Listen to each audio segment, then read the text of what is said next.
नमस्कार, स्वागत है आपका हमारे यूट्यूब चैनल पर। बात करते हैं class 8 worksheet number 48 subject English. तो 48 नंबर पे आपको इस तरह से कार्य करना होगा। यहाँ पे टीचर रीड अलाउड करेंगे राइम को। सिटी एंड विलेज दोनों में अंतर क्या है उससे संबंधित दो राइम दी गई है। फिर फॉलो करना है क्वेश्चन को। और यहाँ पे आपको विलेज बॉय क्या चाहता है और सिटी बॉय क्या चाहता है उससे संबंधित यहाँ पे इन राइम के आधारित सवाल का उत्तर लिखेंगे। फिर दूसरे प्रश्न में where do you live, take the answer. आप कहाँ रहते हैं, ये सिटी में या विलेज में, तो विलेज लिखेंगे। फिर दो वस्तुओं के नाम लिखने जो आपके विलेज या सिटी में पाई जाती है। तो विलेज की बात करें तो ट्रीज होते हैं और साइलेंट एनवायरनमेंट होता है। इस तरह से आपको इस वर्कशीट को कंप्लीट करना है।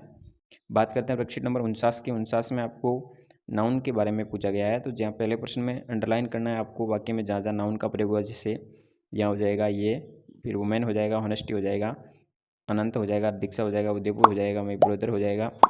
इंग्लिश यदि बुक है तो वहाँ पे वो भी संज्ञा शब्द हो जाएगा और विरल हो जाएगा। इस तरह से आपको करना है। यहाँ पे कुछ ऊपर वर्ड दिए गए, जैसे यहाँ से आप देख रहे हैं, इनको संज्ञा शब्द के अनुसार अलग अलग, जैसे प्रॉपर नाउन कौन से उसको यहाँ लिखना है, व्यक्तिवाचक संज्ञा के कॉमन नाउन को यहाँ लिखना है, कलेक्टिव नाउन यहाँ लिखना है, मेटेरियल नाउन लिखेंगे और एब्स्ट्रैक्ट नाउन यानी भावात्मक संज्ञा लिखेंगे। इस तरह से जो जो संज्ञा सही सही है वो, जैसे यहाँ पे हो गया मदर, फिर रितेश, कमलेश, इंडिया, गनोदा। इस तरह से यहाँ boy, God, friend, horse, father, army, team, class, group, family, gold, glass, water, silver, milk हो जाएगा, प्योरिटी, लव, यूथ, हंगर और काइंडनेस। इस तरह से ये लिखेंगे और इस वर्कशीट को कंप्लीट करेंगे।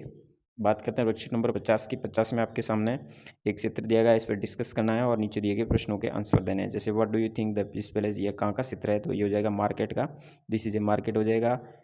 यहाँ पे चूहा को कैसिंग कौन कर रहा है, तो यहाँ पे चूहे को कौन पकड़ रहा है, चित्र में आप देख रहे होंगे यहाँ पे बिल्ली पकड़ रही है, तो द कैट, यहाँ कैट इज कैसिंग द माउस हो जाएगा। फिर यहाँ पर वेजिटेबल कितने प्रकार की है, तो वो लिखेंगे, जैसे कैरेट्स है, पोटैटो है, टोमेटो है, बीन्स है। इस तरह से आप चित्र में देख के लिख सकते हैं। फिर चौथे प्रश्न में पीपल डूइंग एंड, लोग क्या कर रहे हैं, यहाँ पे सम पीपल आर सेलिंग और बाइंग, कुछ खरीद रहे हैं और कुछ बेच रहे हैं। फिर पाँचवें प्रश्न में women carrying in the basket on her head, यानी महिला के सिर के ऊपर क्या है बास्केट के अंदर, देख रहे हैं आप यहाँ पे ये चित्र दिख रहा है यहाँ पे, तो इसके बास्केट में मछलियाँ भरी हुई है, तो the women carrying fish in the basket. फिर हो जाएगा यहाँ पे the palace where milk is being sold is, मिल्क कहाँ मिलता है, डेयरी पे मिलेगा। फिर आपको इस for the crow that eating grains, यानी यहाँ पे क्रो जहाँ पे आया उसके ऊपर सर्कल करना है, जैसे यहाँ पे देख रहे हैं ये क्रो बैठा खा रहा है अनाज, तो इसके ऊपर सर्कल बनाएंगे। इस तरह से इस वर्कशीट को कंप्लीट करेंगे। बात करते हैं वर्कशीट नंबर 51 की। 51 में आपको एप्लीकेशन लिखनी है अपने हेडमास्टर को कंडक्ट एक्स्ट्रा क्लास के लिए, स्पोकन इंग्लिश सीखने के लिए। तो इसी तरह से सबसे पहले टू लिखेंगे द हेडमास्टर, फिर अपने स्कूल का नाम, शहर का नाम आ जाए, सब्जेक्ट में लिखेंगे conduct and extra class for spoken English, फिर यहाँ सर लिखेंगे। फिर आ जाएगा most respectfully I beg to say that we are facing problem in English spoken English, फिर so we need extra class for spoken English. इस तरह से लिखने के बाद थैंक यू करके योर ओबेडेंट लिख करके अपना नाम और क्लास लिख देंगे। इस तरह से आपको एक्स्ट्रा क्लास के लिए एप्लीकेशन लिखनी है इस वर्कशीट पर। बात करते हैं वर्कशीट नंबर 52 की। 52 में आपको नीचे दिए गए जैसे आपके सामने एक्टिविटीज़ दिए हैं, तो एक्टिविटी आधारित इसको कंप्लीट करना है। जैसे यहाँ पे अपना नाम लिखना होगा, फिर यहाँ पे डेट लिखाएंगे, फिर वह कब कितने बजे, 5 o'clock। फिर क्या करते हैं, आई ब्रश माई टीथ, फिर दातुन करते हैं, फ्रेश अप होते हैं, आई टेक बाथ, फिर स्नान करते हैं, ब्रेकफास्ट करते हैं, स्कूल जाते हैं, होमवर्क करते हैं, फिर आई प्ले विद फ्रेंड्स, दोस्तों के साथ खेलते हैं, फिर लंच करते हैं, फिर रीड करते हैं 2 घंटे, फिर अपने दोस्तों के साथ और खेलते हैं इवनिंग के समय, फिर डिनर करके बेडरूम में जाते हैं, स्टडी करते हैं और सो जाते हैं। इस तरह से दिनचर्या से संबंधित है, तो ये आपको यहाँ पे लिखना होगा।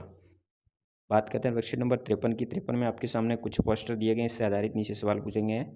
जैसे पहले पोस्टर में आपको क्या दिख रहा है, तो ये सब ये दर्शा रहे हैं पोस्टर कि तंबाकू स्मोकिंग प्रोहिबिशन से रिलेटेड है, तो इस तरह से आपको इसमें लिखना है।